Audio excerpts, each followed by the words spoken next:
And what do? I repeat, we play a little music and save a lot of lives. We're trying to make it all good in your neighborhood.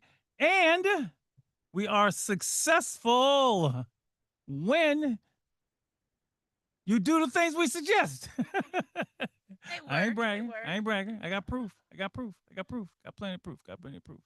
Stuff we, the stuff we, I don't know, stuff we suggest here is pretty much guaranteed because it has been proven over the years. But I know. You want to do it your way, okay? Want to do it your way. But remember, our purpose is noble. We want to keep you alive and free. It's that simple. Ready to go tonight? Wonderful show again. Got a great guest for you, which I will reveal shortly. I have to say, uh, it's almost, and Mike, it is almost the end of I 2025. know. I mean, I know. this is, I mean, maybe I can say this because, but this is the fastest year of my life. Yeah. I mean, what they say as as you get older, time goes faster, and when you're young, time goes slower. I don't believe that. It was hella slow when I was young. I, Yeah. I couldn't wait. Well, I can't define the laws of time. However, how I feel, it Mm. just seemed like it was January a minute ago, Yeah. and it is now Christmas time. And but hey, I'm alive and free, and that's all that really matters. All right, how you doing, Annie? There's a meme out there that goes, according to my advent calendar, Christmas is 2 days away, and I just thought that was so funny Your because of the advent calendar? chocolate, because you're eating all the chocolate and. Oh, really? Okay, okay. Yeah. Well, having fun with an 8-year-old, and I'm having a yeah, yeah. It's been good. Good week. That's it. No, no, let it go. Yeah, Let it go. Okay. there's a lot going on in the world. Okay. There's a lot of time. I think Christmas is kind of like, or the holidays is just this time where you just reflect on who and what you're thankful for. Like I think Thanksgiving kind of I did that at Thanksgiving. jumpstart people, then you just but you can't let it go. You gotta Yeah, you but gotta keep going. yeah. People thankful for me at Christmas. You know why? Why? Because I bought them something. Works. That works. I mean, they're just thankful because I'm me. They're thankful, like, what you get me. That's probably a little bit callous, a little bit cold hearted, but maybe they like me. But they like me extra. And you can bake them cookies. I think home goods is really nice. So, it doesn't have to be something that you buy. It could be something that you made. But I do like Kwanzaa though. See, Kwanzaa is just Yeah. pure celebration. Gifts can be symbolic, Yes. and Kwanzaa is right after Christmas. But we get ahead of ourselves. Still have a little time to get there. Fillmore, how are you? Oh, I'm great. How you doing? I'm wonderful. That's beautiful. You ready for the holiday? This holiday coming. Yeah. You ready? Ready to get it Okay. ready to get it Ready to get it on and going? cracking. Okay. Cook some food. Yeah. Have fun with the fam bam. Okay. Okay. Mm-hmm. Remember, he said last week he was going to bring us some food into the studio. So Yeah. I know we may have to text him during the week and hit him up during the week so he won't forget. Because he'll come in here like, oh snap, I forgot. Right. I forgot. Right. Mike, I am hungry. What's up, Soul? How you doing? What's up, brother? I see you got your esteemed guest right next to you. Yeah, yeah. Well, we saving him for a minute. Ain't He seen got a that brother in a special minute. guest What's up, too. my man? Right. Yes, sir. Yes, sir. All right, we got to get our quick sports report out, and it's official only because it's been so long since it happened. The Kansas City Chiefs are officially out of the playoff race, which is maybe why Mrs. Stell is late getting in. 'Cause, Good. You remember on officially, Monday Night Football it's back in the done. 70s, what they used to sing, turn out the lights, the party's over. Yeah, Don Meredith used to say that Yep. back in the day. Yep. Yeah, yeah, that's hard to believe, man. The Chiefs are not only are they out the playoffs, and unfortunately, it's like Patrick Mahomes has a broken ACL. I Yeah, Torn I hate ACL. the Yeah. Chief. I hate the Chiefs so much. I almost was happy that he got hurt, but Not No, that man. happy that he got I'm hurt. serious. That's how much I hate the Chiefs. Can't you just be happy that they're not in the playoffs? You don't wish for But something. no, that's why I had to rearrange my thought process. Thank you. You said almost. You just Yeah. said almost. Yeah. All right. Good. But yeah, You didn't go there, I didn't go there. but you wanted to. I was almost like, yes. But nah, I ain't gonna do that. All right, let's do one more. Niners did win. Niners keep winning. I don't know how they winning with smoke and mirrors, but that's fine. How the Niners keep winning? Yeah, Great coaching, my friend. it's got to be that because they plug me and you in there. They might. It's amazing what they're doing. Yeah, thank That's God what it they ain't doing, me and what you they playing for the Niners. we be the bad news Bears. Hey, Phillip Rivers is playing. Yeah, Oh yeah. wow, that's true. I mean, if He Phillip almost Rivers beat is you. back in, you might have a chance, Doc. Did he win? Almost. Almost. Yeah. Yeah. They said that was the first grandpa to throw a touchdown in the history of the league. Philip Rivers. Yeah. All right, and we got to. Oh, the Heisman. Well, we're not going that far. I mean, that's a little too much sports. But we got to give. I thought OKC, that's the Oklahoma City Thunder, we're never going to be beat again, which is ridiculous. Everybody gets beat, and lo and behold, the Spurs beat them. The Beat alien. them. That's right. Beat them. I mean, I like. All right. So the Cup final will be the Knicks. Knicks fans are going crazy, and the Spurs. All right. I don't have Peacock, so I don't get to see this stuff. So, The cup the Cup. is trash, but they need to work on something. They're gonna have to work on something with the urgency of the NBA regular season. Oh yeah, I know. Because Like I get sick of seeing games that are 104-83 in the third, fourth quarter. It's a big matchup, and it's no competition. I mean, you don't really see the competition. So hopefully they can. I ain't gonna do that. Players ain't giving up no games. They need to. I'm not saying what they need to. No, to advance the league to keep it more. Okay. You got to give them some games, man. Okay. Has to. Also, just to keep it on this, they do load management anyway. So you got 82 games, but the star players are only playing 62 games. I'm not saying a long season myself, but I'm just saying that's not gonna happen. Mm-hmm. But it's wishful thinking.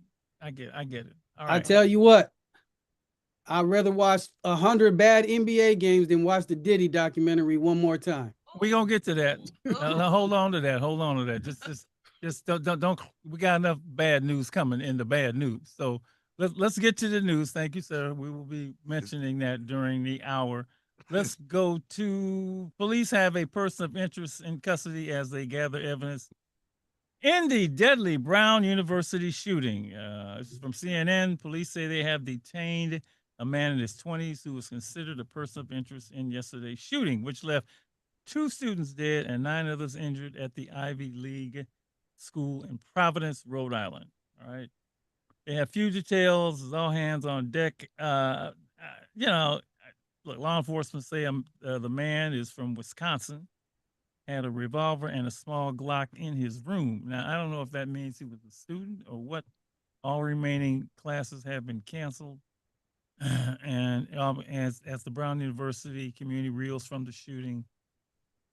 Okay, all right. And so I thought you said this very well. You said you spend your entire life, getting through high school. Your young life at Young that. life, yeah.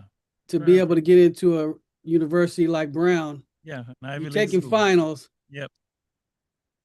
And you hear gunshots and you ducking, or you're hit, or you're killed. I mean, and then I had to double check just because I'm a numbers guy. I think that's like the 390 something.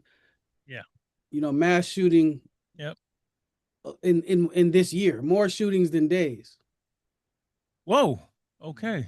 I mean, I don't want to spread a rumor, but I thought I saw that. But it's just Yeah, every week we got as we do this show, we got to dedicate it to somebody, and so we have to dedicate it to those young folks at Brown. And the one student this is her second mass shooting. Like, she had already been a victim in the Parkland shooting. So see, man. this wow. isn't even when she was in high school. Oh man. Yeah, so Zoe Weissman, she was so it's just Wow. terrible. It's terrible. 13 years ago. Well, we know that, and we've known this so while. There's no place that's safe. There's no place that's safe, and that is very unfortunate. Which why we do this show. You know why we do this show. And guns at a university. Nah.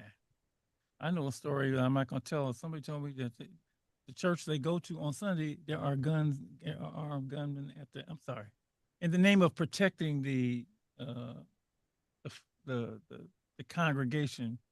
Uh, there's somebody up in the balcony with a gun and somebody down in the. So everybody got guns to protect everywhere. Not here though. Shoot. We are good. Gonna need some people in We here, are man. good. A lot of the shootings in radio stations. Not in this one. No, no, no, no, no. Yeah, knock on wood. You Nah. right. No, no. This street soldiers understand what we're doing here. So detail is wonderful story that you did see. That you sent me. A Detroit man. Did you see that? In? It's beautiful. This Detroit man walked 6-year-old girl to school after finding her alone. You seen that? See that? That beautiful. Yeah. See, that's the opposite of all this madness. Then you got people like that. People like that. You know, people like that. And a Detroit man's simple act of kindness has turned into a moment the internet can't stop talking about. On Monday morning, Joshua Threat was driving along 14th Street on the city's west side when he noticed something that immediately stopped him in his track. A 6-year-old girl walking alone on her way to school. Got this precious little girl here walking by herself. He didn't see an adult. He just threw me off. She was by herself, 6 years old. She needed somebody to be with her. And this is why I think he was wise. Rather than calling out from his car, I'll give you a ride. The Good Samaritan made a deliberate choice. He got out and decided to walk with her, making sure she reached her destination safely. All right. Over the next 10 blocks, the two made their way to Thurkel Elementary School. By the time they reached the school doors, the weight of the moment hit him. And this is the thing, overcome with emotion. He broke down into He did. He started crying. on camera, clearly moved by experience. What started as a quiet, instinctive decision quickly went viral. So you sent me this. It was beautiful, man. I always say brothers are our superpower is our love. It just takes us a while to figure it out, but he's got to figure it out because he didn't have to do that. He didn't know her. I mean, there was nothing to tell him that he needed to take his time out, and he did it because he was there and and he could do it and he did it. And one day that little girl gonna grow up and remember that moment and just think about him. Who knows if she'll ever see him or they'll be put together, but she always gonna be thankful for a brother looking out for her like that. It's beautiful. I mean, wonderful, wonderful act of thoughtfulness, kindness, Human. humanity, all of that. All right. Like, y'all don't be stereotyping all brothers out there, okay? That was so wonderful. All right. All right. I'm going to dedicate the other part of the show to him, okay? No. And what's his name? Joshua Thread. Joshua Thread. Thank you, brother. Thank you. He thank said he'd you. been getting all kind of Thank you. love too. And you know what? That feels. I bet you it feels good. Oh, ooh, yeah, man. Heck yeah. I mean, he would have done it anyway, but Yeah. you know what I'm Right. saying? Yeah. He gonna do it. Ain't got nothing to do with he all he thinking about is her getting to where she needs to be. That's right. That was beautiful. All right. Okay, let's get into the do we get any more news? I will leave it like that. We're gonna do this because it was a tribute to her. Guess who just topped the gospel charts more than 10 years after her death? Who's Ooh. that? Take a guess. Gospel More than- church. Come on, Mike. Guess who topped After her death, gospel charts more than 10 years after, and you both can answer. Whitney Houston. That is correct. Oh, Yes, more What? than a decade after her death, the late icon holds the number 1 and number 3 spots on Billboard's gospel streaming charts for the week ending December 13th. wow. Houston's version of "Do You Hear What I Hear" climbed from Oh. number 3 to take the position. That's a great song. Yes. At the same time, her rendition of "Joy to the World" surged from number 11 Oh. to number 3, extending its run to 47 weeks. I catch my mom watching Whitney Houston all the time on YouTube. I believe it. I believe that was. I know how she got up Well, there. that's my time of the year for the preacher's wife anyway. That's my annual thing. I watch the preacher's wife. She's Yeah, amazing. I just want to see. I just want to see. Can, I just want to see Denzel lose. Wow. she can sing. Oh, Whitney's the GOAT. Yes. Have you seen the preacher's wife ever? Oh. We gotta make sure she sings it. You gotta make sure you see. You make sure. All right. Let's get that. I guess he said to him, and she's like, "Why you asking me?" I guess tonight is. How can I say about this brother? He is. In fact, actually, I wanted to title this and had a different title. I said, "Old friend of the show." Old friend of the show. And because he's definitely an old friend, a good friend, a wonderful friend. Mr. Prentice Powell. Mr. Prentice Powell, welcome back to No. welcome back to Yeah. Soldiers, man. I'm back. Oh man, your career continues to grow Hmm. and grow and grow and grow. I think at this time, salute. This time last year, you were. Well, you'll tell us. You tell us. Yeah. I've just mentioned the word Grammy, and Grammy is associated with him. Grammy is associated with him. So we'll get into all of that. Before we do that though, introduce who you have brought to the studio with you. Yeah, that's the good part. That's the best part about tonight. Tonight I have the pleasure of having my 12-year-old, beautiful, extremely intelligent daughter Anaya with me. Yeah. Hey, thank you, Anaya. Thank you for gracing us with your presence. Yep. You can say Yeah, it's okay. Hey, thank you. There you go. There you go. We're gonna work that. We're gonna get there. And he said, "Now I'm hoping I gave him too much. Did you actually, you know, said that I'd like to go? You'd like to be here? Yeah. Right? All right. Okay. Yeah. All right. Is it that you want to see what it was like, or you Yeah. just want to hang with it? Like, How you like the studio? I really like it. It's nice, huh? Mhm. Yeah. All right. Oh, Yeah, no, she definitely talks. Yeah, she Right, definitely all does. right, Yeah. all right. Yeah, just take a while to warm up. It should be good. We know when we tell the young people at the club, use your voice. Mhm. So that's what he does. Yeah, she definitely does use her voice. That's not an issue for her. That's not an issue. Oh man, how you been? I'm good. I can't complain. I mean, I could, but nothing's worth complaining about. Doing right. Yeah. You know, That's like what would that do? But I'm doing really well. Yeah. Let's do with the current stuff. What you got going currently? I know Ann put a big headline in here. I've been Doc, did you tell us who he is? following. Huh? Did you introduce him? Yeah. Oh, Yeah. Yeah, all I remember you Prentice said was Powell. Grammy. Okay. He said Prentice Powell. All right. Yeah, say that name The one and again. only. Prentice All Powell. right. Call out his name again. So All right. do it Hey, again. Prentice Powell, ladies and gentlemen, in the studio. Yeah. All Here right. we is. Returning champion. That's right. And there's so much here. But Lady E, what's up? Good to see you. You made it in. You know what's this? Finally, it took me a minute to get in. How wonderful to see you, Prentice, It is so and great your to see you big too. baby girl. Oh Yes. my goodness Yeah. sakes! Yes. Yeah. We're gonna make a big deal out of you. So Yeah. you ain't We used to celebrate it. it. You're gonna get Okay. loved on. Yeah. Okay? That's the way it is when you come in here. All the time. We're not related, but we're all family. That's how we do it. Okay. Okay. All right. So back to you. Yeah. What's going on? Everything is good. Let's see. Last night shout out to the Ill List Invitational. There's a spoken word poetry invitational that is like the biggest one in the country, like invite only. And so 3 years ago I won it, and last night was the 20th year anniversary. So they had returning champions. And I actually won that by 1/10 of a point last night. 1/10. Wow. 110. Yeah, they got the score wrong, so they had me coming in second. But I actually won. I actually won. They got the score wrong last night, but it's all good. But no, I did that last night. What was this now? This was in Modesto at the State Theater. At It's the State the Theater. annual poetry slam, and I don't slam anymore, so Okay. it's just not my thing. So it's cool to be able to hop into something that is where I started, Yeah. and still succeed at it. And then last week, I was in New York for a really big show at the King's Theater. Shout out to Poetry Me Please, about 3,200 people. Beautiful theater in Brooklyn. That was really, really dope.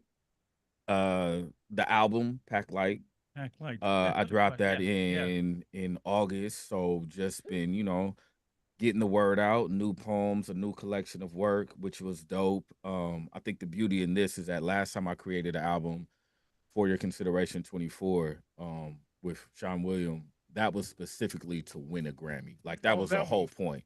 That was the purpose. And we got nominated for it, which was dope. You did get We nominated. did, which was a blessing. And I submitted Pack Light for the Grammys this year, and I didn't get nominated, which is okay. But the dopest thing about that was that this was the first time I created a body of work just for me. Like there wasn't an intent of winning an award or being acknowledged on some large level. So I really was intentional and deliberate about the album. I'm really proud. I have all of them on it. So my goal was You're on the album? Yeah. she didn't know it.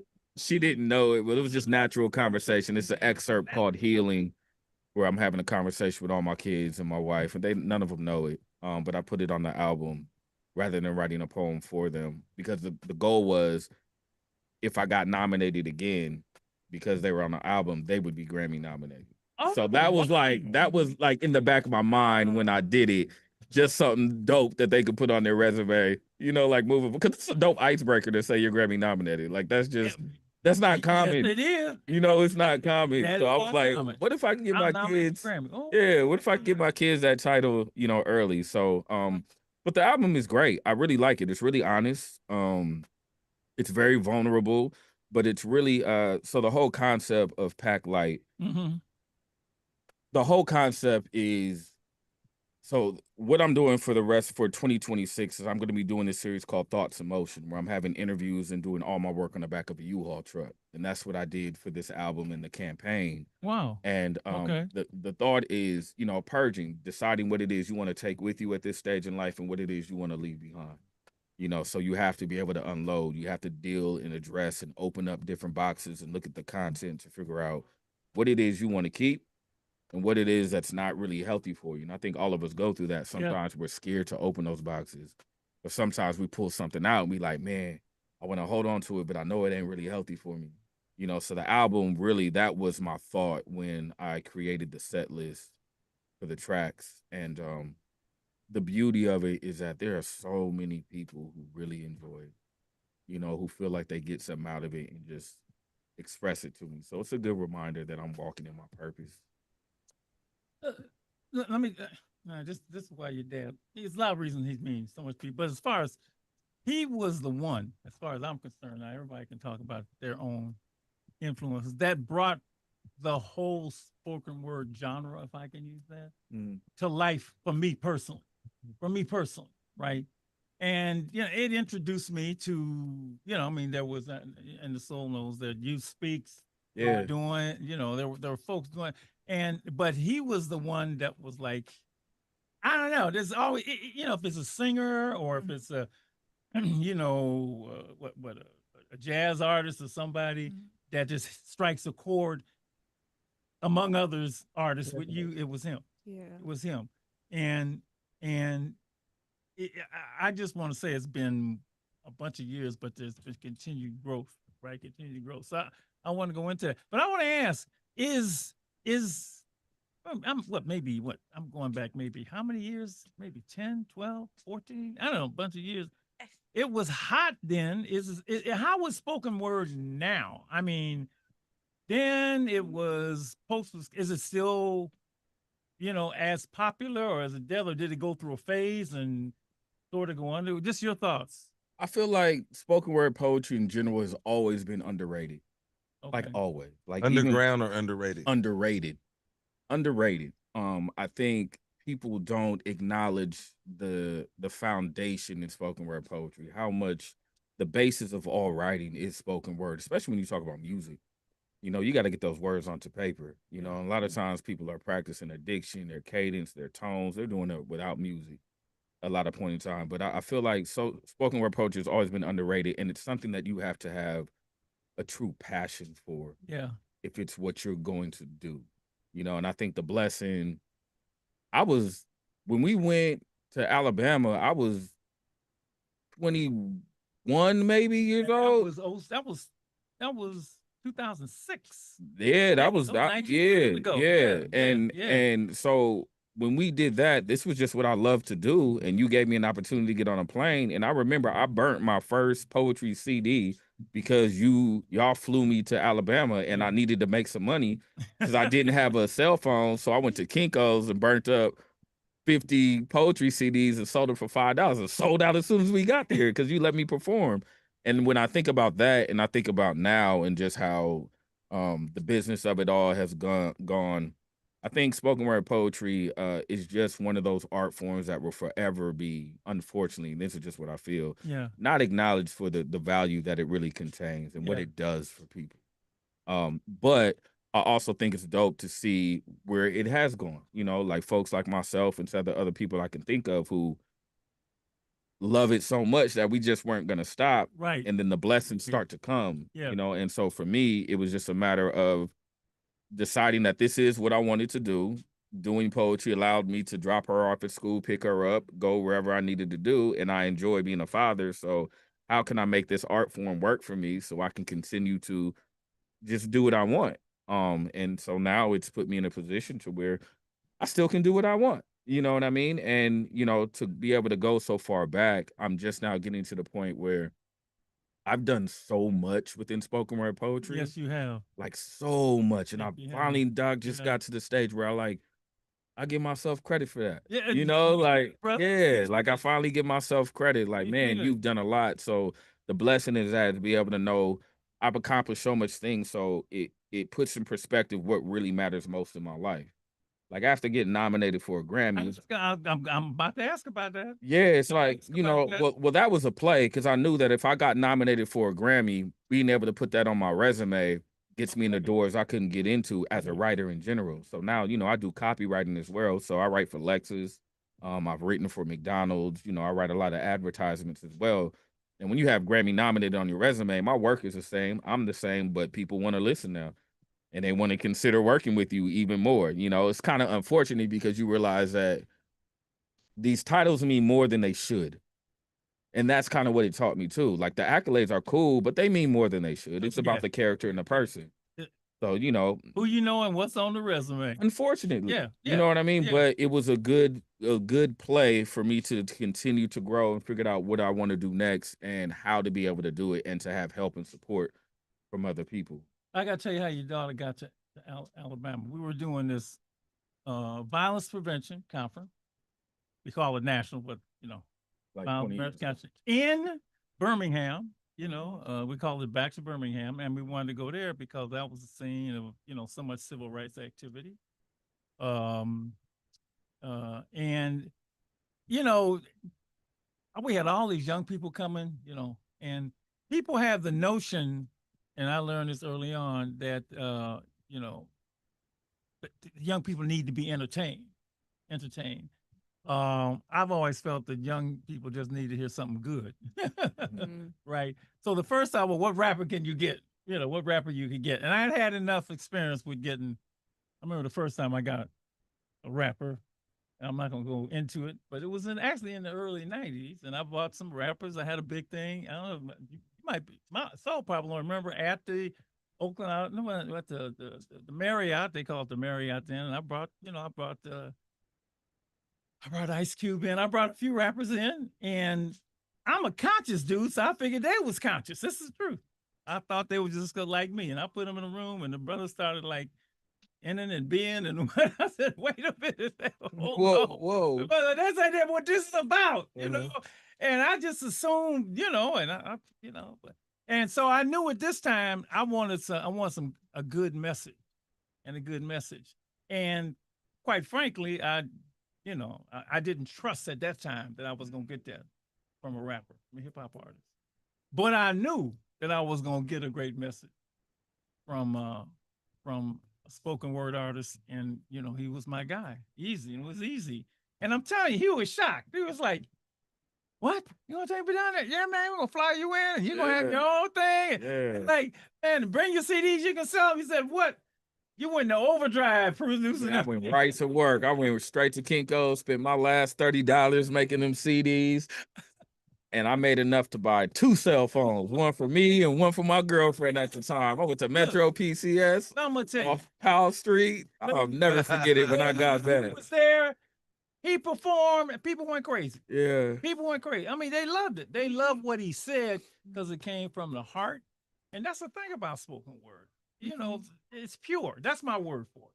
The purity of it. That's why I love it so much. Yeah, and You I, know. I think that's the beauty of it. Yeah, You know, like yeah. it really, it provide, and that's why I still teach it. You know what I mean? Like I still develop curriculum. I'm in Montero Middle School and West Oakland Middle School this year, teaching creative writing, and teaching the kids how to, express themselves through writing and art. But spoken word poetry is such a beautiful art form. Oh, is it? It's Man, so it- beautiful. There are no rules. It's pure art. You know what I Pure mean? And it's a way to develop community. And a lot of us can feel like outcasts at times. And with her specifically, because she is my creative kid. Yeah, she I don't even think she knows it necessarily yet, but she is the one I identify and see myself most in Mm, when it comes creatively. mm. And I think it's dope, even like tonight that she asked to come because she complains because a lot of my events are 21 or over, or I'm out of state performing and she doesn't get to go. And I just hope that, like through what I'm doing and the things she sees, it's okay if she doesn't see it now, but later on that, It's planted, though. that's the Planted. whole, and that's the whole point. Look, it's planted. Yeah, And that's the whole point. That planted. like at some point she can pick out something that she saw from me, something that I accomplished, something I did somewhere she went with me, and it makes sense to her later on to apply it to her own life. I think another reason to me you're such an inspiration is most people start spoken word and they get their little book. You know, they write their stuff down and it's I mean it's almost like a book of spoken word or a diary in spoken word, and they keep it and it's every once in a while they get a chance to perform it. But I don't know that anybody, very few people I know of making a career. Mm-hmm. And to me, that is the amazing thing. Yeah. You took your passion, and we always tell kids, you know, whatever you're passionate about, do it. Yeah. Do it. Well, you're a trailblazer in that sense. I mean, I You're could be a considered that to some trailblazer. people. Yeah. It's just what I love doing it. It's therapy. It's therapy. And I just couldn't stop. Like I just can't stop doing this. Like I do it for free. But then when I found out that you can make money for doing it, like really? Okay. Let me figure out how I can make money doing this. You gonna pay me for doing that? Yeah, you gonna pay me how much to do something I'll do for free every day of my life anyways? I write every day anyways. And you're gonna pay me to go on stage, you're gonna compensate me to do this, and then you learn the game, and then you get in different avenues. And then I learn about copywriting, and then I learn about writing scripts. And then I figure out that everybody needs language. Everybody needs language. Absolutely. So I just limit it to, and that's the thing I think also about spoken word poetry. Sometimes as poets, we can kind of limit ourselves to only our genre, like stay just within that realm. Yes. And don't realize that we are writers. Like if you are a writer, and so I don't really label myself as a poet per se anymore because of all that I can do with a pen. I am a writer, so sometimes labeling yourself as a poet can be limiting, but it's an amazing art form, and I just love it. I'm blessed to have discovered it and have a gift that I think kind of fits the genre and inspires other people. If there's anybody out there, there may be some, people just love the art form, right? And you want to have somebody just talk to the man. I'm gonna call him the man. I'm gonna call him the man. Who knows a lot about not just spoken word, but the business of spoken word. You can give us a call at 877-955-1061. 877-955-1061. If you're somebody out there that feels like you got spoken word in you and you don't know how to get it out, come on, let's talk. Yeah. Talk about it because, and especially in this, the social media age, this chat GPT age, and this AI age, where, look, we had some young people that write, we help young people go to college. And one of the things they have to do is write, whatever her writing assignments are. We was getting back AI written assignments. AI. Lady Estelle went crazy. Yeah. Well, we not we don't really. want to know what no machine think. Go ahead, lady. You take it. What did you say to him? Yeah, no, I Nicely. didn't go crazy. I just let them know that you need to know that we are professional. We recognize when it's real. We recognize your voice. This is not your voice. Do it again Mm-hmm. That's and use simple. your voice. There's one aspect that I have not heard you say that happens with the spoken word, and that's the healing aspect. Oh. It is so because what comes from the heart reaches the heart. And even though back 100 years ago, we knew young people needed that something that would capture and get their attention. We called it entertainment, but it really was so much more than that. And you brought in how to access your heart, your feelings, put it on paper in a way so that other people can not only see it, hear it, but feel Feel it, it. and Absolutely. then open up their ability to feel, to say it. And that was pretty much what we were trying to do, and what we have done, and what we do at Alive and Free. We want you to see it. If you can't see it in yourself, you can see it when you're watching a movie or a clip. And then to recognize that's my story. That's my so when they saw you, okay, you're a young person, and you looked a lot younger than you were. A young person in touch with his feeling, his heart, his story, Yep. and how to make a hard story beautiful, Mm. powerful. It gave them the courage to see their own and tell their own and then grow from that. So it was just amazing what you were able to bring back 100 years ago. And then, I love that story. You were taking debate. Was it debate? Yeah, forensic speech and Yeah, debate. we was gonna Okay, get back. Yeah, Yeah. forensics. yeah. Yeah. Yes, and Common how you Lindsay. got there, Mr. because that Logan Lindsay. wasn't High what you were School. trying. Yep. That's not what you were trying to do. No. That But that was all Mr. Lindsay. I mean, shout out to Tommy Lindsay. I mean, he saw that something in somebody that got you in there, and the yeah. next thing you know, here you are. And you know what's amazing? I got to take her about 6 months ago to my old high school to a forensics and speech and debate competition at Logan High School in Union City, and she fell in love with it. And All she's been right. asking me ever since we went, like, yo, can we go back? Can we go again? She got to meet Mr. Lindsay.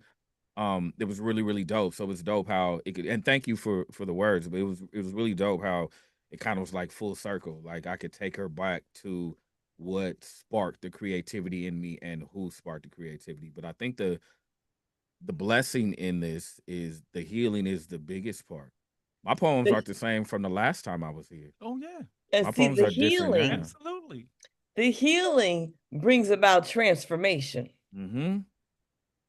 You just have to find out what it is that you're comfortable with doing that will allow you to heal. And you have to be vulnerable.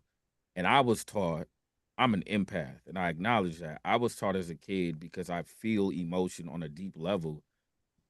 I was taught that vulnerability was a weakness. I got called a crybaby my whole life. Like, why are you always crying? You always feeling something, or you look at something happy and you start crying. I'd be like, I can't help it. Like I don't know how to stop tears. I don't know how to stop emotion. But for me, poetry allows me to not worry about that when I'm expressing myself. Like I can put these feelings onto paper and nobody's judging me for it. And if anything, I'm gonna figure out that there's somebody in the audience who can identify with how I feel and lets me know that I'm not alone in my thoughts. So, you kind of build community and friendships and realize what human interaction is really like through other people who, take the time to listen to your work and let you know that they felt something from it, which gives you courage to continue to be expressive. It's human.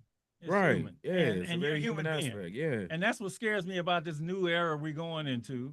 I tell the kid, I want to know you. I don't want no robot. I don't want to put your phones away. Mm-hmm. Because COVID, and Changed a it lot. shut all that down. Yeah. It really did. It shut folks' development. They couldn't even talk. Right. Mm-hmm. I mean, it's taken me, I don't know how you was, but it's taken me almost 3 years to get young people to the point where they can begin to use their voice. Now, it because they said, I don't know what happened, but the early kids I had, you couldn't shut them up. Plus, they were loud. Mm-hmm. When they came out of COVID, they was Docile. man, they were like, I mean, I couldn't, and then when they spoke, lady, I can't hear you. What teenagers can't you hear? I mean, Right. Yeah. I got a 3-year-old grandson. He won't shut the hell. I mean, that boy, you can hear him all down the block, right? But inside there was this voice. Now, what they could do was that they could write, and so in order to get their voice back, I would have them write and then read to the point where now they're getting comfortable with being social beings again. Social beings again. A couple other points I want to make, but we got a call. Right, hi, you're on Street Soldiers with Grammy-nominated artist Prentice Powell. Go right ahead. Good evening. Good evening. Good evening. Prentice Powell. You kind of remind me of Paris, the rapper, the local rapper. Paris? Kind of got that style, like however Yeah. it's anyway. Just wanted to mention that you kind of look like him right here. I'm watching you on YouTube, man. Yeah, I got a question for you. One, how do you deal with speaking truth to power when it's so dangerous? For myself, I find it very, very dangerous, especially when I'm online, saying all kinds of things, that, especially in the political realm, that a lot of people in society and even in politics, they don't like to acknowledge the elephant in the room. How do you deal with that?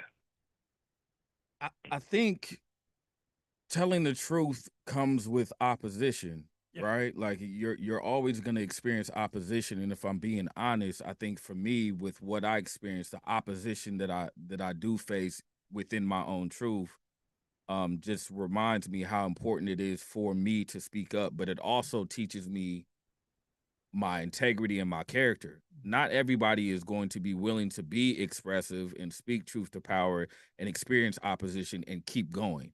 And honestly, if you ask me, I think that's okay. Like, some people aren't necessarily built to speak in front of millions. They may be a little bit more comfortable in front of tens or hundreds. So for me, I much rather go out knowing that I can stand on what I say, everything that I say, regardless of who hears it.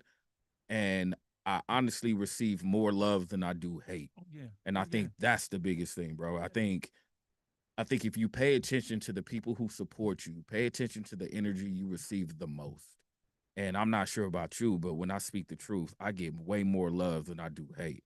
And that love fuels me way more than the hate. So when I receive the hate, it's natural. And if you're saying something that everybody agrees with all the time, you're not saying the right thing. You're trying to please the audience and you're trying to please the crowd. But if you can stand on what it is that you say in front of the public, behind closed doors, in front of your children, in front of your wife, I think that says a lot. So, I just take it with a grain of salt. I understand that not everybody agrees with what I say, and I'm okay with that. And I don't feel the need to change everybody's mind because that's not my job. Thank you for the call, man. Thank you for the call. That leads me to another area. I love this so much.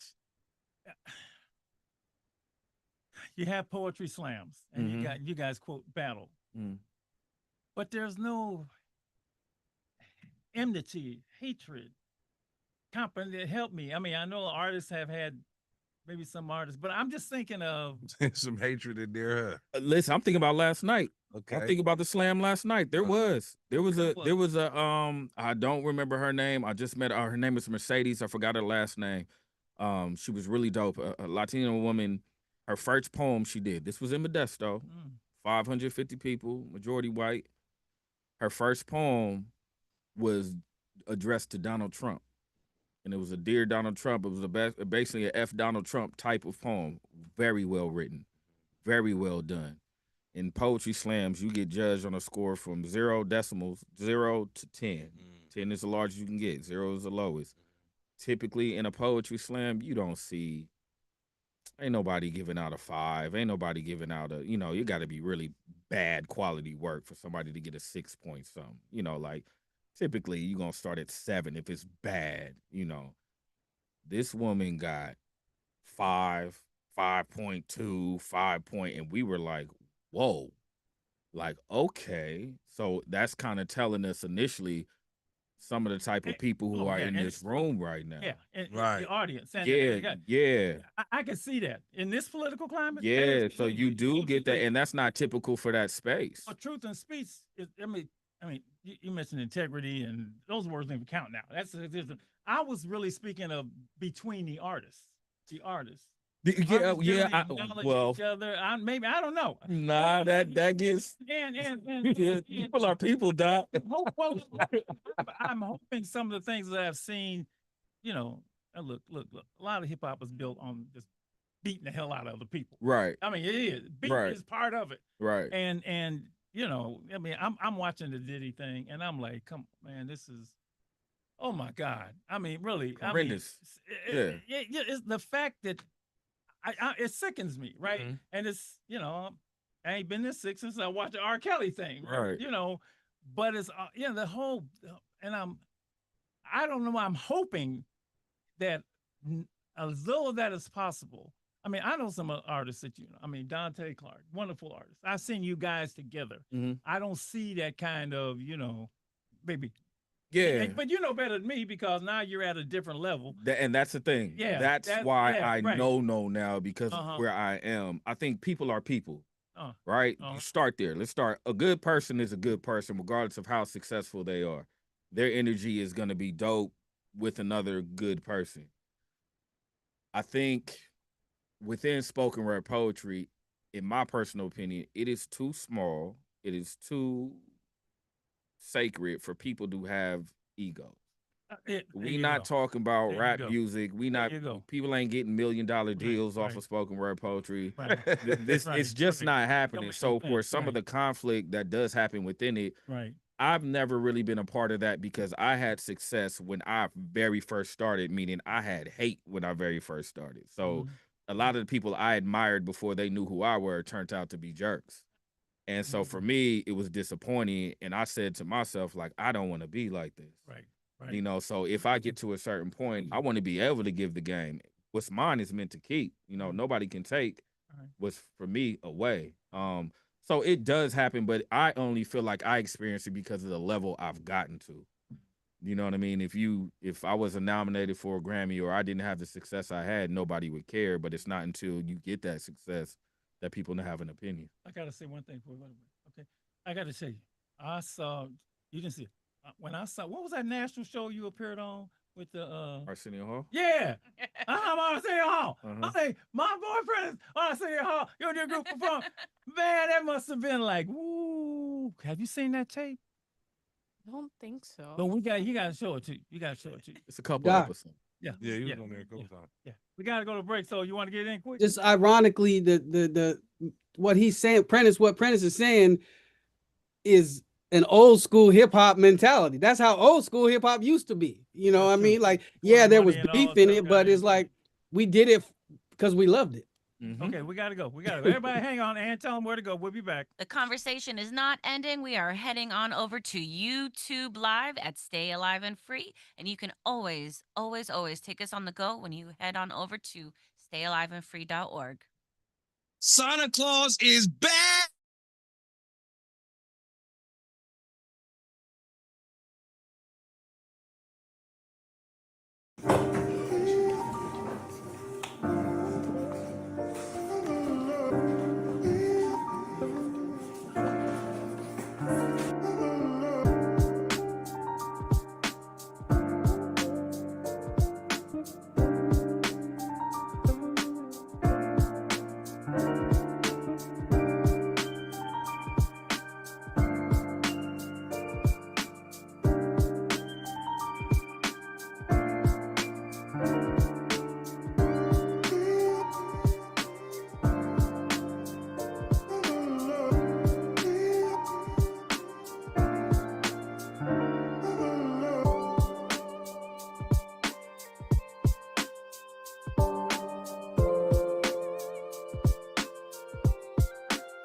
Nice. With Downy Unstoppable, you just toss, wash, wow, for all day freshness. I'm Misty Jordan with BI.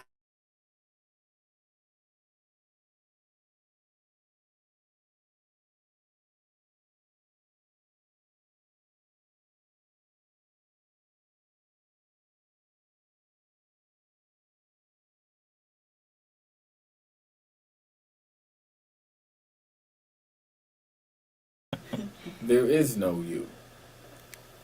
There is only who I want you to be. From your latest cell phones to the styles seen in your most recent videos to my implementation of what you call swag. If you can't brag about how many women you have or the $200 denim on your butt, you are worthless. Your purse is not hot if it is a fall edition and we are in the winter. And as long as your kids have Jordans on their feet, it is okay if they have to eat top ramen for a week for dinner. Your check is in the mail. You fail at becoming grown men, so you don't bother with your younger ones. Give them to me. I'll program them to Viacom. Have them growing up with a single mom and no males to emulate, and wonder why so many begin to have ADD and extensive rap sheets with no off switch and download a defense that is nothing but false self-confidence shown through them being overly aggressive. Your misguided women want nothing but diamonds and Fendi, or dreams of finding a professional athlete to pay for their wives, because to them being a wife is not a lifestyle, it is trendy. Trendy to have like a little black dog carried around in a bag. The deconstruction of your black woman and man are going according to plan. Flip the coin, and for those who have chose not to go down that road, make sure that any statement they make that may challenge their masculinity is followed by a statement of insecurity. We can't have them thinking for themselves. Program dreams to be a mirage. Close enough to see, yet too far to reach. Set their aesthetics to pathetic, aka camouflage. Allow them to blend in, keyword trend. Downtown corners full of rappers who refuse to give up even though their stuff sucks, but will allow them to say their piece. At the very least, it'll make them a quick buck.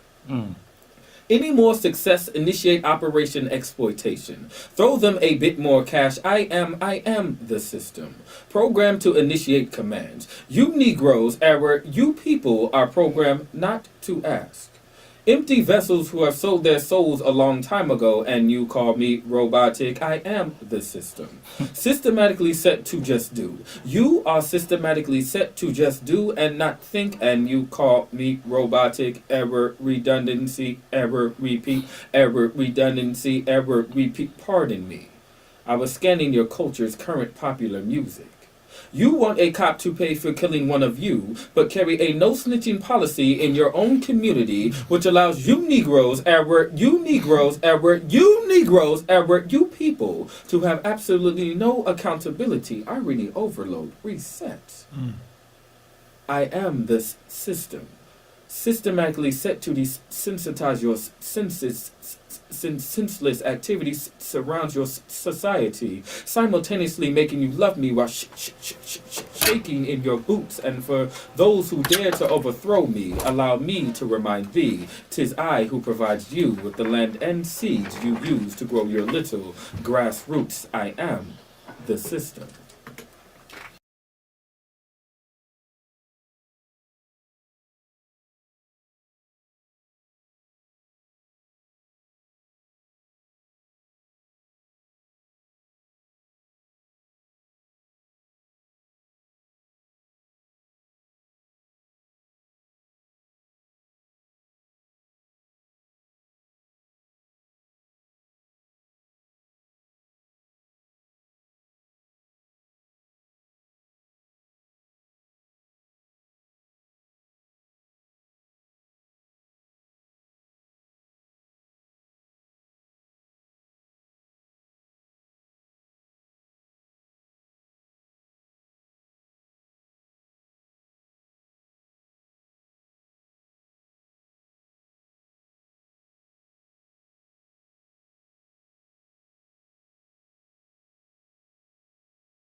But I let my guard down for you.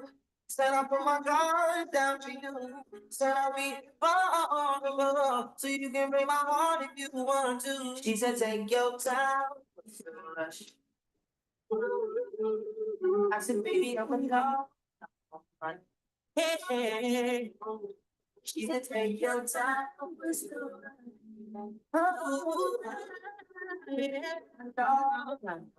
yeah. How could I take it easy, babe? With the way you do that thing, I like. Keep on bragging on my things. You coming home with me tonight. Baby, I'm a different breed.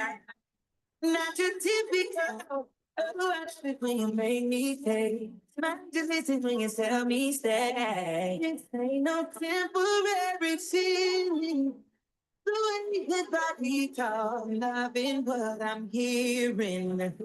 You don't gotta say anything. We can take our time. What's the rush? You can bring a friend, girl. I don't judge. You know I'm a food. Got me trying to eat it up. Daddy, I'm a treasure. I can feel it from my. Some other girls ain't no trust. Nice. Said I only let my guard down for you, so you can bring.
You still hear audio? Can you talk?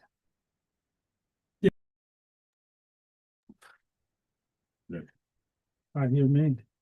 I hear me with an echo. I hear me with an echo. I can hear you now.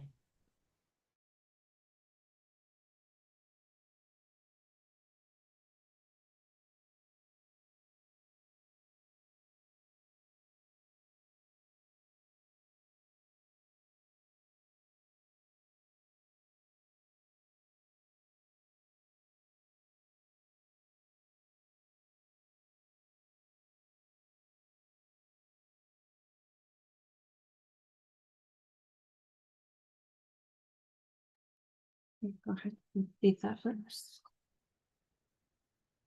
Go ahead. Just talk. Yep. I got an echo. Yeah, it's not say there. And now we. Oh, yeah, we got it.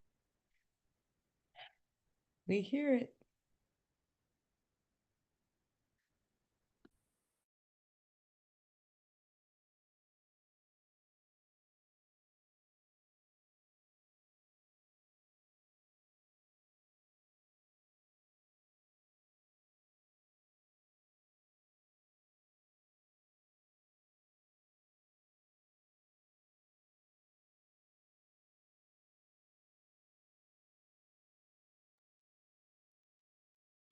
Try it now. Yeah.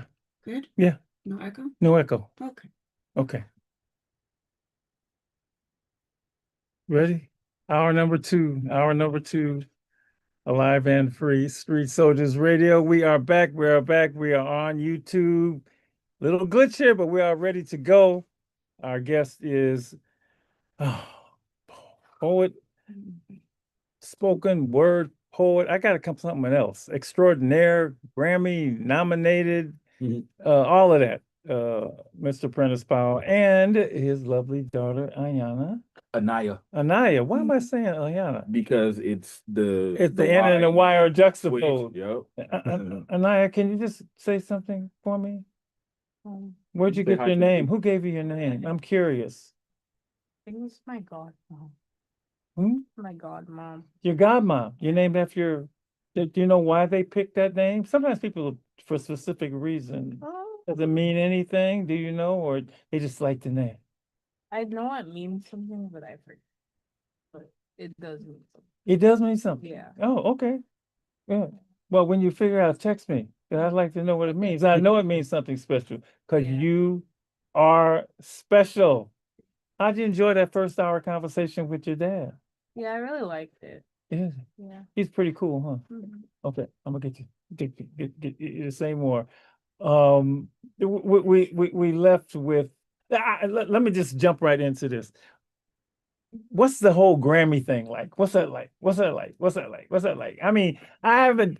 Did you go last year to the Grammys? Yeah, You were there, when I right? got nominated, I went. You went. I was there. Okay, so like I see the Grammys on TV. Yeah. I see all these artists, Yep. and you know what's like being in the room.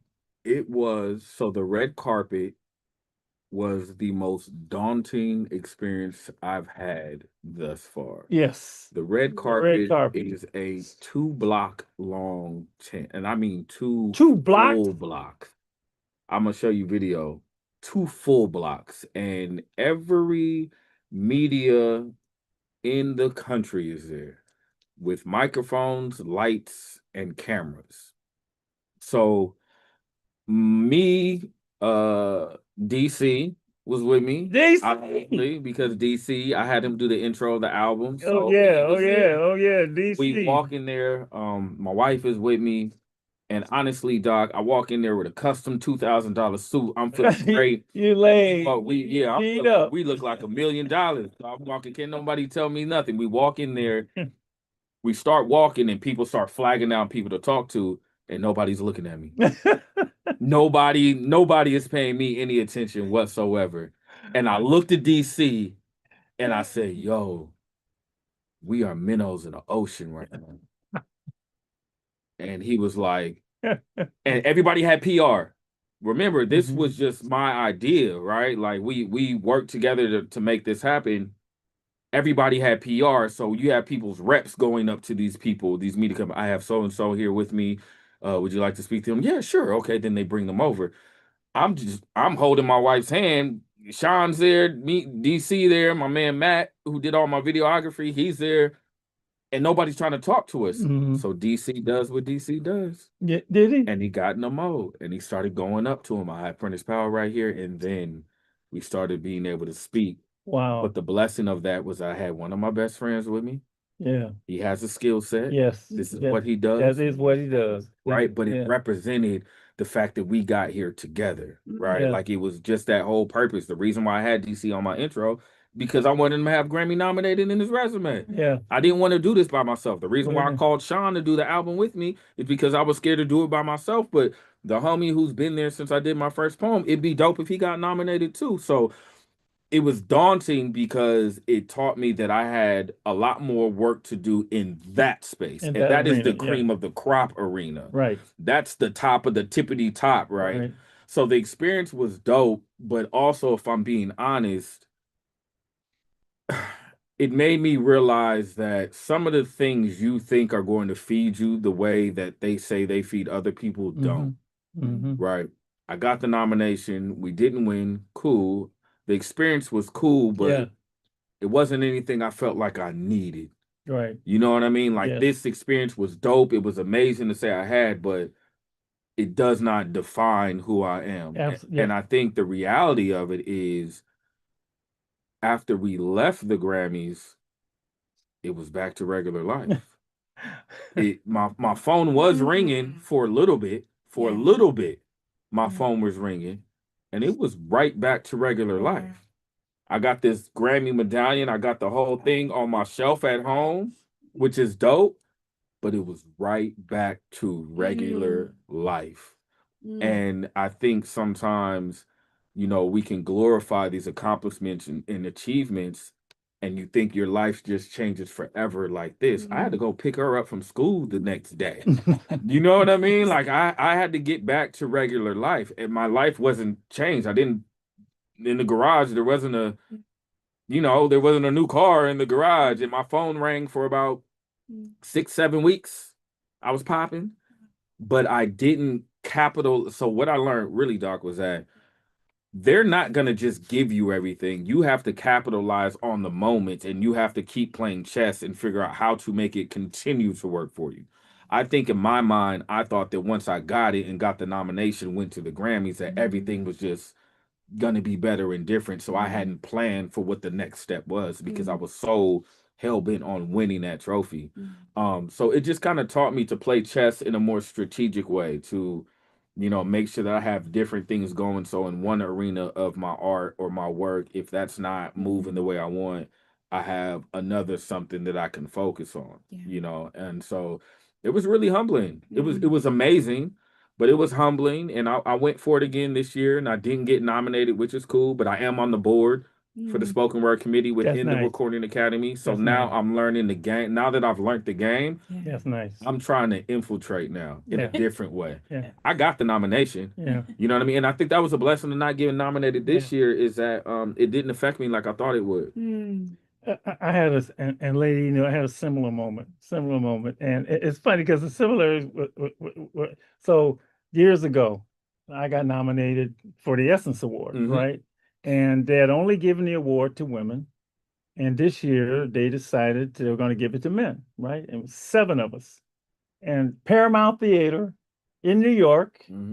I'm gonna get to the red carpet, right? The red carpet. Yeah. And Malcolm, we flew Malcolm in, and we're staying in the same hotel. We in the same room. We get all tucked up, and we take, I don't know, I think they sent a limo, right? Because I'm a winner. They sent a limo to pick me up. Now a limo's a different thing, right? So Malcolm and I went in a limo, and we get down there, and I get to the red carpet. I'm walking up.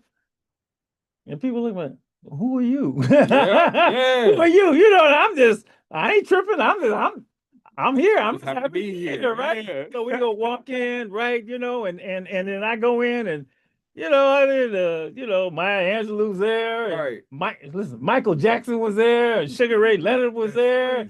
All these stars literally are there, right? And because I'm a winner, I get special seating. Yeah. Right. And the people that won it with me, I'll never forget this: Quincy Jones, Jesse Jackson, Spike Lee, Eddie Murphy. Who else am I missing? I shouldn't be listening to somebody else. I know the big one was Denzel Washington. And you're on that list. And I remember Robert Moses. There was 3 community people. Robert Moses, who the creator of SNCC and Project Algebra. So they divided between community and celebrities. And this is a name I hate to, I don't like mentioning now, because at that time it was special. Ben Carson, who at that time was Gifted Hands Ben Carson before he got affiliated with Trump and became something else. But it was special, man. It was just so special. And you go up and you make I'm speaking before I don't know how many thousands of people. Now, one thing about me and you, I'm gonna say the same thing if I'm talking to the boys in the hood, or I don't care who I'm talking about. Don't matter. I'm gonna say what I say, right? And I got up there, and I'm boom, boom, boom. So listen, honey, I get off the stage. The person after me to introduce is Denzel Washington. Now I've heard women scream. I heard them scream with Smokey Robinson. I heard them scream with Marvin Gaye. I heard them scream with Denzel walked in there. Look, Denzel, it was just different. That was Denzel, and this was like Denzel. This is young, good-looking Denzel, right? They still scream now. He gets up there, and he starts talking about me. Wow. From the stage. Wow. He said, "Mr. Marshall, what you do is blah blah blah blah blah. Anything I can do to help you, right? Anything I can do to help you, I'll do." Now, one thing I learned that night about celebrities, they will tell you. Will they? Yeah, let's do this. Yeah, brother. And anything you need, blah, blah, blah, blah. And honey, you will never, ever see them again. Nope. And you got to chase them. And I mean chase, because I don't think that they don't mean it. I remember one night I saw Shamar Moore over here in the city. Man, I'd love to come on your show. He gave me a number. There are like 500 people between them and you, right? And so what you realize, you're like, it's just a moment in time. Yep. It's just a moment in time. Mhm. And I've always said, if you can do the work when the cameras aren't around, that's when you That's got it. yep. See, because the cameras change people. They do. They do. And that's why it's so refreshing when you meet those who are the same in front of the camera right. and off the Right. camera. Right. I got a handful. I got Nick Cannon, that's Yeah. my family. Yeah. That's my I was that's going to my- ask you, who have you met that is genuine for you? Nick. Me and Nick met in like 2012. I've been in movies with him that he done put me with. I done produced with Stevie Wonder, done created music to my poems. And he's put me in a space with all these people, and I talk to him like we friends. Yeah. Like I see him when he's in town. Yeah. He's one. Damian Lillard has become a good friend. You know, he's a good brother. Yeah, he's a really good brother. He's a good brother. You know, I'm Yeah. on his new Yeah. album, and we've done an EP. So there's a handful of people, but I think the dopest thing for me after the Grammy experience for them, my children, is that, and I don't know if she realized it, but I'm normalizing success to them. Oh, yeah. Like, and I think that's my angle after the Grammys, that I've done so many amazing, dope things, but I'm accessible. I'm still teaching in West Oakland. That's right. You know what I mean? Right. We have the Pilates Right. studio now in Right. Dublin. Right. Black-owned Pilates studio, y'all. Body Bar Dublin. My wife is a GM. I'm a certified Pilates instructor now. We can come through. First class is free. He gonna We'll fix take my about- back when we got time. I Okay? got you. I got you. But you know, I'm still accessible. But the dopest thing now is that with everything I've accomplished, my focus now is to normalize the things that society has told us you need to have in Yeah. order to have significance. Right. And to show my kids that you can have all of this, but it's the most important to be a good person, and it does not define who Amen. you are. Amen. You know, so I think Amen. one day they'll see, like right now, I know like I'm not cool to them, which is crazy because I'm cool, but I'm not cool to my kids right now because they're teenagers, and that's I fine. mean, I wasn't cool to mine. That's Yeah, girls and dads a whole different deal. Yeah, well, to her, now I think I got a little bit of. I'm just, you ain't gotta say yes or no. I'm not gonna put you on the spot. How old are you, honey? 12. 12. So when my daughter was my baby, she would look, daddy. Then one day I came in and she said, Dad, you're annoying. What? That was her for like 4 years. No, you haven't got that yet. I hope you know. She got that. And now she said, look, Dad, you're annoying. I could do nothing wrong from doing everything right. Dad, don't be with me and my friends. Dad, and then one day the whole, and I'm the same. I'm gonna be the same no matter what. Everywhere. Right? The switch flip completely back. Now, Dad, you were that crazy. I love you so much. Blah, blah, blah, blah. That's just the way it is. Yeah. But I'm glad I've done enough of significance professionally to where people can contrast whatever they view success as being in my scope and what I've accomplished and who I am off stage, not in front of a camera, and hopefully be able to make a decision that it matches. I don't like the traditional success anyway. It's I don't like that. overrated. I mean, half the people that are quote that we idolize, especially on Mike, they miserable as hell. Listen, and it teaches they you to live. Miserable as hell. It teaches you to live. I live daily in gratitude There you go. on a level that is insane, and I'm so blessed. Like the way I live in gratitude on a daily basis. I look outside of our living room window and I'll look at something. I'll see somebody walking down the street. I'll look at some trees. I'll look at the business that's directly across the street from our house and find some type of gratitude. What success should do, hopefully for people, in my opinion, is teach them what matters most. Yeah. What do you What's really important? value? What's really important? What do you really value? And if those things that come with success are what you value, then so be it. However, are there things that you don't need anybody else for that you can look at and just feel blessed and privileged to be in the presence of? I said this, and remember that caller I had on from years ago that I played for the kids. I said, all I want you to be is a good person, and people that we don't have to worry about you hurting somebody, No, hurting other people, or hurting yourself. be a That's good all. person. Be a good person. And- People I don't have to worry about. Yeah. Cause see, a lot of them people and no quote successful people, I got to worry about. I got to worry about because they ain't happy with themselves. Not at all. Not happy with themselves. And the biggest thing is to be happy with you. Because the only person living in that body, in that skin, is you. And a lot of these people, you know, who do these horrible things, you know, how many mentioned 4 of them at the top of the show, they ain't happy with themselves. At all. They're not happy with themselves. So I tell young people, don't be celebrity driven, be character driven. Yeah. That's my favorite. That's why, honestly, I don't let everybody, and I've had, you know, usually it's rappers who want to do community service, want to call and come talk to, you know, the kids at the club. I'll be like, okay, but they gonna ask you about, you know, your music and what you say in it. And I said, besides, these are my kids, so you got to come talk to me first. Yeah. I don't hear from them again. Yeah. Yeah. Because I ain't gonna let everybody come talk to my kids. Yeah. Right? I You think- got to be a healthy person. I don't In care real life. how much. Yes, I don't care how much money you got, what your persona is.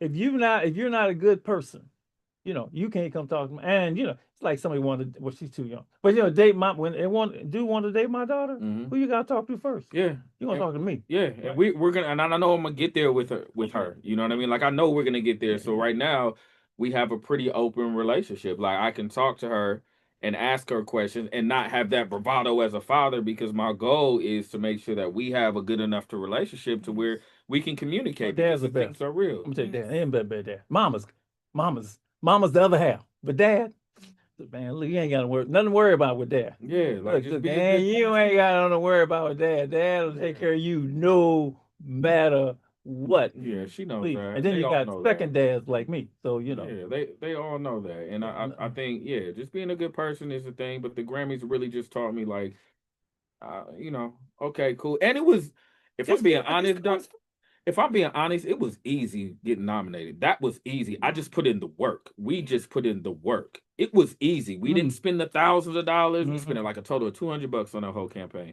It was easy. And I think going for it again this year, I kind of was a little relaxed because it was so easy last time. That not getting nominated was like, ooh, I really got to play the game. And I didn't play the game. And so, you know, having that accomplishment, it's like been there, done that. What's next? But some people get stuck in that wheel. Yep. They get that taste. What's next? And that feeds them to the point where they have to keep chasing that, you know, that ghost, man, to get that feeling again. It's like a drug that it's like a drug. That's right. Notoriety is like a high. You're looking for that next hit. Yeah, next and I don't want to rely on that. I need don't. my daily life and activity to give me that feeling. I think that's what's so beautiful with how you still share so much on social media. You're having these real conversations. And then I was really excited when I saw Pack Light. I was like, ooh, that's so clever, you know? And I don't know if people know it. It's Light. Yeah. And so shout out to Sarai, my wife, right? With the album title. And then you and her as a team is just so beautiful to watch. And then, I mean, it was really exciting. Like you didn't stop, and we just see your growth, and like, and you've always cared about your children and shared about them within your poetry on the radio show, the different struggles and challenges, and then the growth. And I just think that like humanness of like being a Black man, you know, with this skill that can be, it's you're using it for the good, and people are hearing and listening. I really appreciate that you keep going, because I listen to you. Maybe I don't have those struggles, but I feel it, like your words, the emotion, the everything. The fact that you have the Pilates open, I was like, yes, we can wear all the hats. And why not? Right? Yes. Why not? Especially when we're told that I enjoy doing things that are non-traditional as a Black man. You know what I mean? Like when we got connected to the Pilates studio and Sarai got in there and became an instructor and then a general manager, and then I got an opportunity to take the training to be an instructor. I did my research, and at the time there were only 6 Black men who were certified Pilates instructors in the country. Wow. So I was like, oh, whoa, in the country, Doc. Whoa. I'm the 7th. That's amazing. There are so many Black men who are certified Pilates instructors in the country, which is a crazy statistic, right? So now, like that's a different lane. Health is wealth. So now I'm doing something, like my son jokes about it. Like he's 14, right? Like to hear jokes about it. Oh, you Pilates, I can't tell my friends you a Pilates instructor. I can barely tell them you a poet. They like your dad's what until they figure out the level and who I know, right? Yeah. But the beauty in just doing what you want and doing what you enjoy, doing something that feeds people intentionally or unintentionally, I think is where I'm at now. Like I just want to live a life that is healthy, that is quality, and hopefully if I stay authentic, it does something for people, and in return it does something for me. And we all see it. And what's beautiful is that your kids see it. Yeah, I love what you were saying earlier about the teaching them that success is attainable and that this is like you can have these kinds of things. Like you're allowed to have it.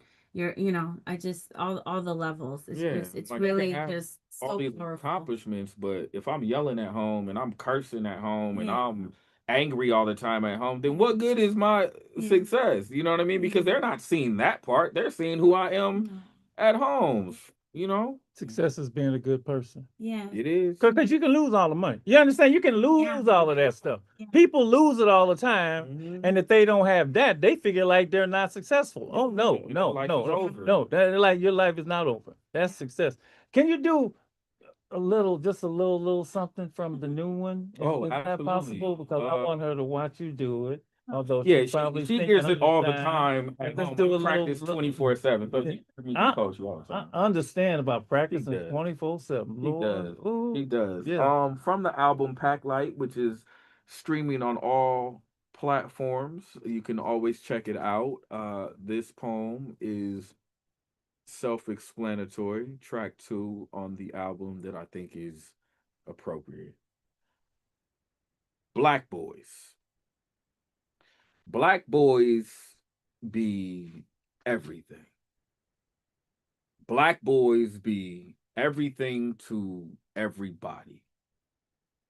Black boys be everything to everybody but themselves. And I know because black boy be me, meaning black boy be great, black boy be quiet, black boy be innocent. Black boys see cops, black boys get nervous because that's when black boys get shot, and black men, we go in the streets and we riot. But when black boy gets shot by black boy, that's when black boys go silent. Because black boy ain't no snitch. Black boy ain't never been nobody's. Yo, can you believe that black boys really have to be living like this because we be so hurt? Yeah, I don't know what you heard, but black boys, yeah, we be crying. Black boys, we be life, living even after black boys be dying because black boys be spirit, holding that space in between both bad and bougie. Do it look like we get left out? Nah, we get taken off. Credits erased. Black boys be like movies, like short films living in fear of early credits, losing life just so we can win awards, just so the crowd can be like yay, so this black boy can finally feel like yay. This black boy Grammy nominated. Guess this black boy can finally feel like yay. Black boy act like that black man they call yay. Black boy go broke and they gonna say black boy crazy. Black boy been basking in blackface. Some say yay, some say no. You know what I say? I say you drop a black boy in the middle of a frozen lake and it'll still make a ripple. Black boy bounces ball, then it's black boy go. Black boy searches for self, then it's black boy whoa. Black boy stop. Black boy don't talk, black boy dribble. Black boy LeBron, you know the one they told shut up and dribble? He told black boy Kyrie, black boy don't talk, black boy dribble. Black boys be confused. Black boys be buck broken for big bucks, so black boys don't be thing clear. Black boy do anything to black boy for white face paper, white face approval. Black boy be the new overseer, stay in the newest whip, dripped up like Django. Black boy be like, free my just to turn them around and put them in chains, though. What I'm saying, black boy, be careful. Some are gonna want to flaunt you more than they actually want you. Black boy, beware. They'll have you thinking this ain't your reflection speaking. Black boy be me, so black boy be love. Black boy be me, so black boy been enough. Black boys be everything. Black boys be everything to everybody but themselves. What you think about that Good. one? You don't know. I mean, it's Amazing. that is so there is so much in there. Yes. Every black boy, every single line, every single line. And as one and me lady who has been a teacher of black boys, not just our own, but have been taught black boys from, and she taught elementary school. I've had them as young as, well, I mean, I've had them that young all the way through high school and into college. That's that man. You look, I got that. I don't even know what to say. Can I share the first track? Ooh, Can I share the first track? yes, sir. Tell me what you hear, because I think it's self-explanatory. Ooh, Um, black boy. Wait, hold on, I gotta breathe. Okay, I great. gotta get that one out first. Okay. And I enjoy this one. Ooh. I may like explain after if it don't Oh. make full sense. Yes. This is why I created the album this thought. So I noticed, this isn't part of the poem, but I noticed that I find the most comfort when I'm busy, when I'm moving around. Like I like to move around, and I don't stay stationary. Like Sundays are the days where I sit on the couch and watch football. That's the most stationary I ever am. And I realize it's because I come from a lineage of travelers.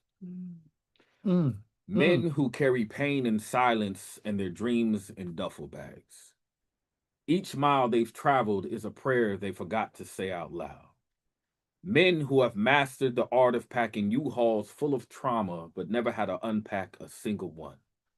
These men, they wear their burdens like boxers, dressing themselves every morning in false self-confidence, convincing themselves that their act of successfully carrying the weight of the world on their back is some type of accomplishment. Men who confuse staying still with staying stagnant, creating fragments of themselves in the form of babies and leaving them to be raised alone by ladies in cities they're too afraid to call home because they know the road doesn't come with expectations, doesn't ask them to be perfect, doesn't ask them to be present, doesn't require them to pick up the phone. I come from a lineage of improper papas, Rolling Stones, in love with fresh air while their souls travel on four flats because they have no love to spare. Men who only feel like a man when in motion, so every apology given is whispered through rearview mirrors. These men, they find fun in the sun while their illiteracy lies in a stoplight. Green means run, red means go, and yellow just doesn't exist. All they know is to treat women like pit stops. Staying long enough to sit, lay down, take a piss, and dip, but not before they get a bite to eat. Black men programmed to stay on code with so much of their DNA embedded in the pavement and spread along the way. How could they not feel at home in these streets? I come from a lineage of travelers, men who have collected their fathers' recycled behavior, leaving them to literally treat their litter like litter. And we, their offspring, already in pieces, we tear ourselves apart in the name of art and call it healing, revealing wounds deeper than the potholes in our father's spirit. We grow up to become men who can't figure out for the life of us why life with us seems to be such a bumpy experience. But something special happened the moment my journey crossed at that intersection of self-love and forgiveness. I learned to find love and appreciation for the lack of my father's grip, for him not dragging me along, leaving me to feel like unwanted baggage, but rather lost luggage. Who knew that burying me under his future mistakes would lead me to becoming a treasure self-discovered? And although I wish he would have held on long enough to recognize the weight he carried was not a burden, but a blessing, I'm thankful for the lesson. So nowadays, I give grief the seat it always wanted. I let my joy drive for once and my healing ride shotgun. This is for every boy that thought being strong meant staying silent. For every black boy taught to survive, but not how to feel. We carry a lot, but today, every day, I unload one word at a time. Oh man. That's beautiful. I was thinking about Amen. the men in my family, on my Amen. dad's side of the family, and I got 9 uncles. Mm. And Mm. I think I'm recognizing at this point in time in life, I'm Mm. making sense out of everybody connected to me, Yeah. taking away the title that they have. Yeah. My mother, my father, my son, so many different people. I'm taking away the title, looking at them as people in order to make sense of who I am. And I think one thing that's important at this point in time for all of us is to understand that if we want to understand who we are, where we come from, we have to go back, right? And that can be a scary thing to do and it can be painful. But if we allow ourselves to make sense of the people around us, the people who have shaped us, the people who have poured into us, the people who have neglected us, we'll get a better understanding of who we are and why we are the way we are. And once we understand that why, I think we're in more control of our future. So I think that's where I'm at this point in life, is that I'm trying to make sense of everything around me so I can be better for her, her brothers, her sister, her stepmother, anybody who relies on me for anything or gets anything out of me. So yeah, the album Pack Light is just full of just reflection, things that I I wasn't necessarily the most courageous to talk about, but wanted to, and poems that I'm not gonna do anymore, but I did on the album. Like, okay, I did it on the album. I'm done with it now. Yes. I'm never doing it again. This is my unpacking and my unloading. Or there's certain poems that I packed up onto this truck on this album that I am gonna take with me. You know what I mean? So it's symbolic of where I am in life now, just figuring out what I want to leave and what I want to take with me. I love it. I don't even know. Look, man. Look, I've known you for a long time, right? I've known the early poems, and My first 4 poems. I'm thinking about artists, who are saying the same thing that they said when they was 18 and now they 40. Yeah. I mean, you're making the same. Yeah. I'm a drug dealer. I mean, right? Same story. You ain't 40. Where's the evolution? No more, man. Where is your growth? Yeah, right? it's evolution. And it's almost comical. But you can't make nobody grow. You got to want to grow. But as soon as you meet them, you're like, man, you be like, so I'm just thinking the growth is. I'm doing I'm doing an elders group, right? And these are guys I had when they were teenagers, but now they're in the elder thing. And one of the reasons I'm doing a group with them is that they have shown growth, and as they grow, being elders about growing in wisdom and grace, right?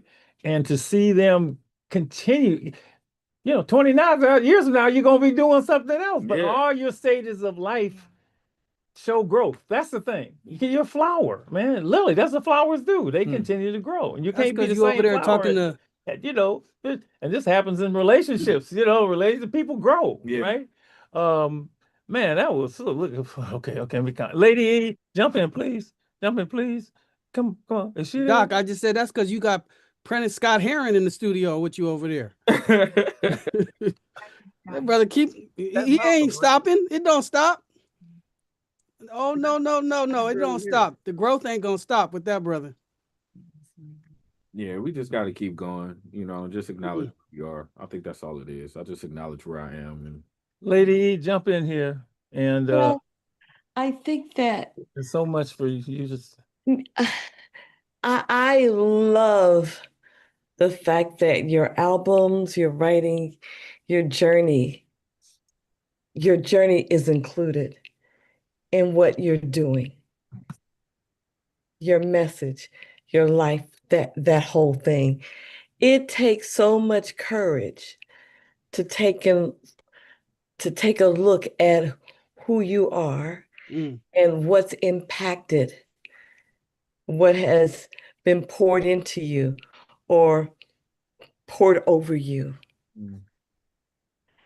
and how that has shaped you, refined you, informed you, transformed you, impacted you, infected you. And where that is allowing you to see what it is allowing you to see.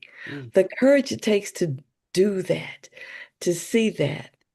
And the magic in that ability is to do it without judgment. The only way you can do that is to not have any judgment, to be open to what it's going to teach you, feed you, make you aware of, that will empower you even more, heal you even more. And then when you said, to help me be better for who sees me, hears me, recognizing that you are a vessel, which is more than being human. That being human is so limiting, yet not, because you're allowing that more to come in and lift you while revealing you and helping others to see themselves and to be healed, informed, transformed by what you do, what you say, and your journey. So, what a gift that you've been given, and the fact that you share it and you are transformed and touched by it. That truth is powerful. Being able to see is magnificent. Even if what you see is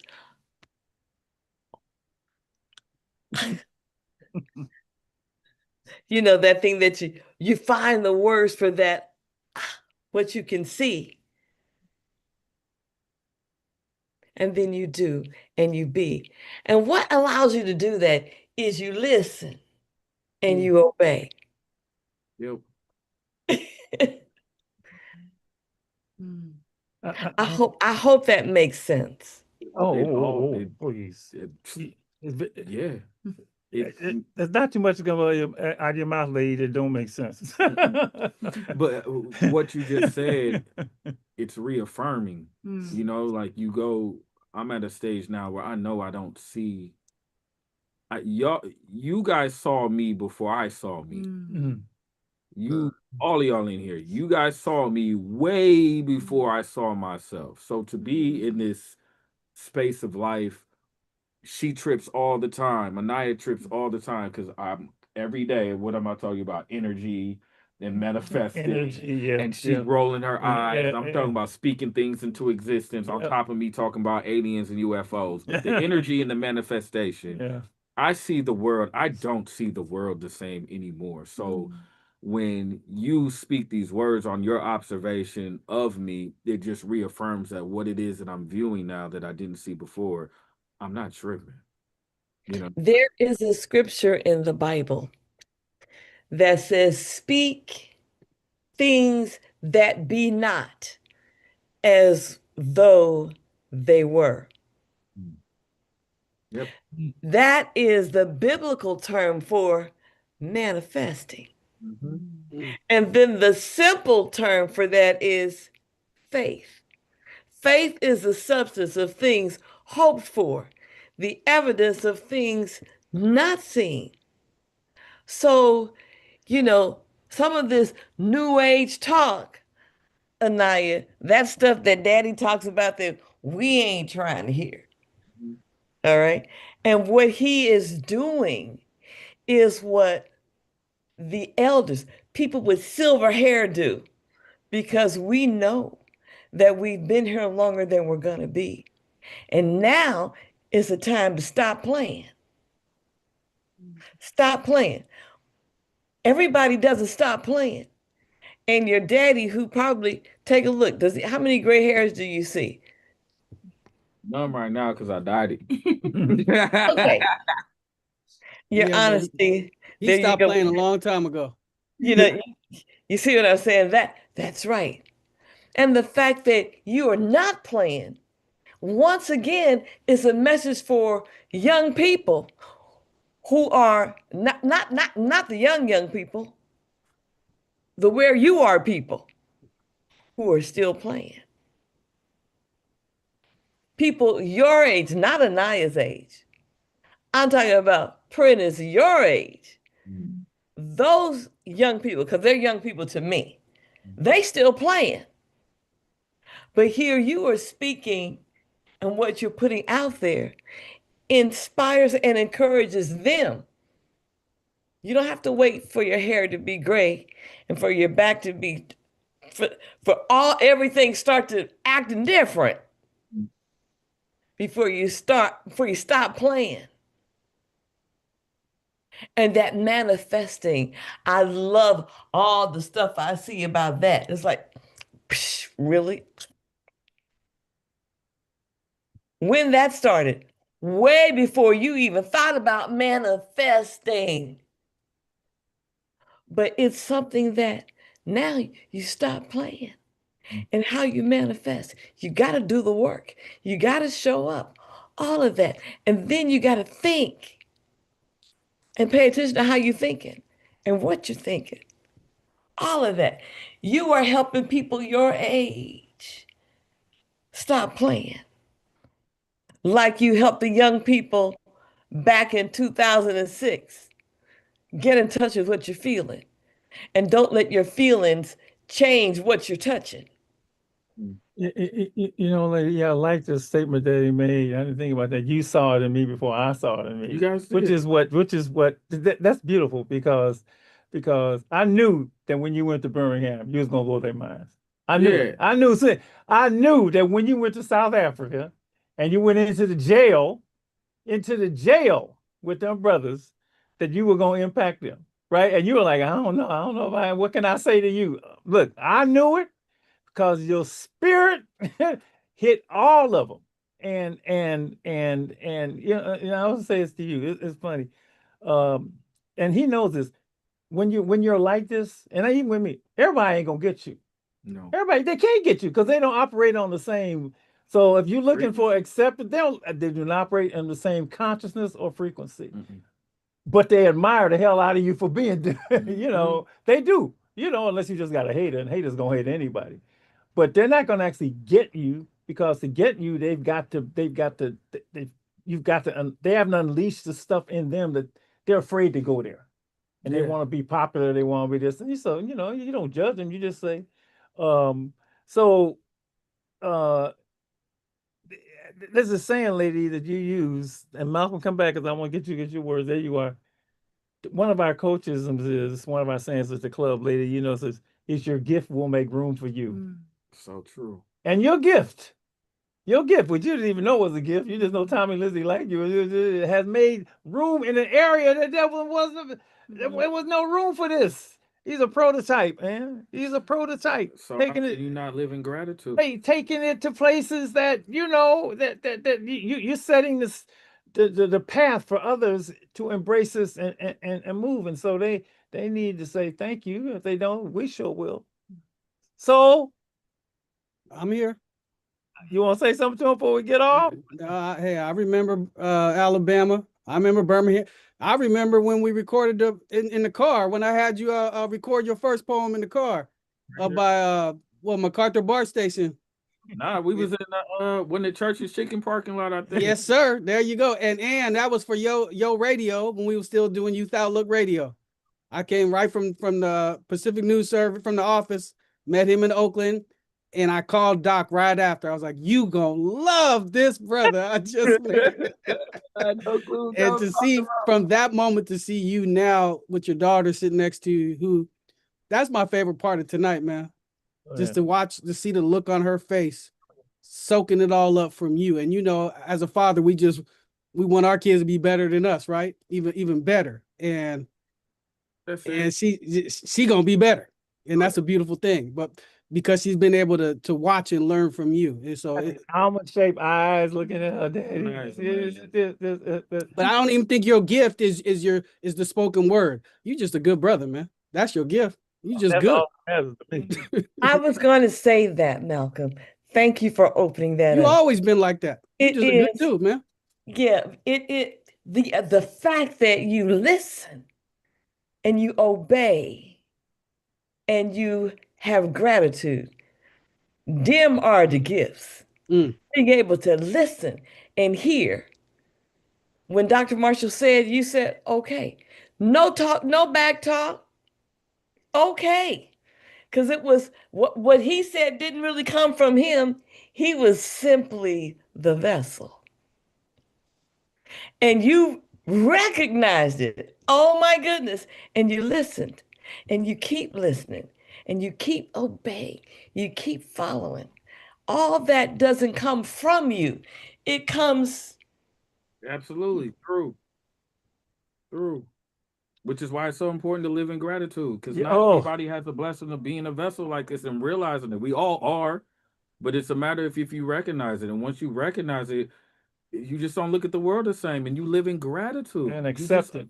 You And just accept it. embrace it. Whatever Yep. this is meant to take me, let's go. Yep. Let's Yep. go. Yep. Wow. And now, what you think about all of this? This is almost like like a spiritual experience, huh? I really appreciate all of it, and I think I understand a lot of it. Wow. Yeah. I'm gonna give you a word to look up. Mhm. Okay. I want you to look up the word GRIO. Okay. Okay. Griot. Just look it up and see what it is, and see what it's associated with, and where it's associated with, and what it means in that culture. Okay. And then I want you to think about about him. Yeah. Okay. Oh man, what a show! What a great man! It is so good to see you, brother. So good to see y'all. It just keep on taking where the ancestors take you, where the spirits take you, and be happy and be joy and Grateful. man, you're gonna be grateful. And you have a lot of fun with them kids. Yeah. Oh, them kids, I man. Them enjoy kids, them. man. It's I enjoy them. all right, we got to get out of here. I don't know what to say because I'm just too full, but hey, it's all good. Good night. We'll see you next week on Street Soldiers. And tell Wayne get Pack Light. All streaming platforms. All streaming Anywhere. platforms. YouTube, Anywhere. Yep. Apple Pack Light. PACKLIGHT. Okay. Thank Good you, night, everybody. Prentice. See you Good next week. night.